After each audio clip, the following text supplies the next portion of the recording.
celebrating 15 years of Young Turks.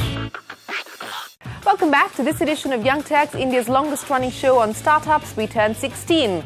We are today putting the spotlight on startups that are building deep technologies that sit at the back end of an app or an enterprise to get things done.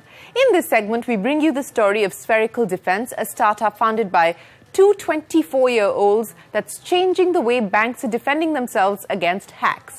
Presently being incubated by Britain's top communications spy agency, GCHQ, this Pune-based startup believes they have what it takes to transform the way cybersecurity industry has been functioning.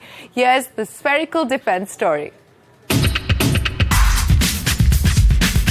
24-year-old Pune boy Bhishan Shah first realized that cybersecurity was a big market ripe for disruption when he won a prize at a Microsoft hacking contest while still studying for his BTech in computer science at NIT Trichy. The next revelation came when Dishant, while working on his MSc in Information Security at the University College London, found advanced vulnerabilities in the world's largest banks, and his preliminary research showed that they were going largely undetected. It was around this time that Dishant met Jack Hopkins, an artificial intelligence researcher at Cambridge who was working on poetry generation using AI. Jack's algorithm could generate perfect poetry with rhyme, rhythm and alliteration, and Dishant realized this research could be applied to the structured language of banking applications to detect attacks and hacks. Traditional applications rely on a list of rules and signatures. So today you have web applications communicating using HTTP. And a computer would actually start looking at the packets and the traffic communication patterns to detect instances of specific hacks. Whereas this approach is very limited and rudimentary. That's where we come in, and we built a firewall system which can protect you against tomorrow's attacks.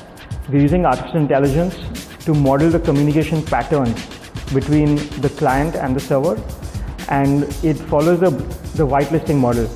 Because of this, we've currently achieved an intrusion detection score of around 99.992%, which is one of the highest in the world at the moment.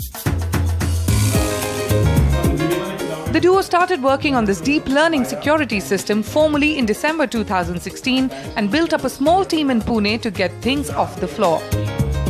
Just a month in, Spherical Defence, one of 7 startups selected into a cybersecurity accelerator by Britain's top intelligence agency, GCHQ. So far, the Spherical Defence product has been used by HSBC and ICICI Bank and payment companies like Paytm and Citrus. Now in the process of filing patents for their groundbreaking technology, the venture is now looking to hire an experienced sales team to crack big enterprise licensing deals that might run into millions of dollars. The team is also targeting smaller companies with a SaaS offering that is fashioned on the plug-and-play model of Amazon Web Services. In terms of the product, right now what we've built is something which is evolutionary but not revolutionary. Like I mentioned, we've got a very high number on intrusion detection rate at the moment. But what we're doing is only looking at a single HTTP request and analyzing that. That is phase 1, and we've completed that successfully. Phase 2 is the next milestone, which involves actually looking at entire conversations between the client and server. And phase 3 is the game changer, which is active defense. This should be ready by mid-2018. And what active defense means is that you're actually subverting the hacker's feedback loop.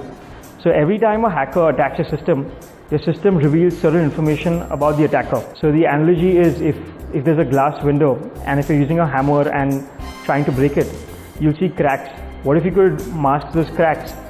The attacker wouldn't know what's happening. So similarly, what we're doing in phase 3 is actually spoofing responses from the server so that the hacker doesn't even know if he's actually getting into the system or no, and you're learning the tricks of his trade. Currently, we're looking at the banking sector because firstly, they're high-value targets and they form part of the critical national infrastructure.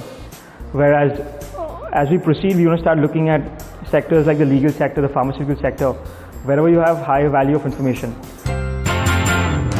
The team hasn't raised any institutional money so far, but says VCs in both India and the US have shown interest. But Dishant is also exploring the global accelerator route to build out the startups network. Here's wishing the team all the very best and welcome to the Young Turks community. And speaking of community, as I pointed out, the show turned 16 this year and we're celebrating this milestone with the annual Young Turks Conclave. Save the date, 12th of July, block your calendars and keep logging on to our Facebook page for more updates. With that, it is time for us to wrap up this edition of the show. For now, goodbye and many thanks for watching.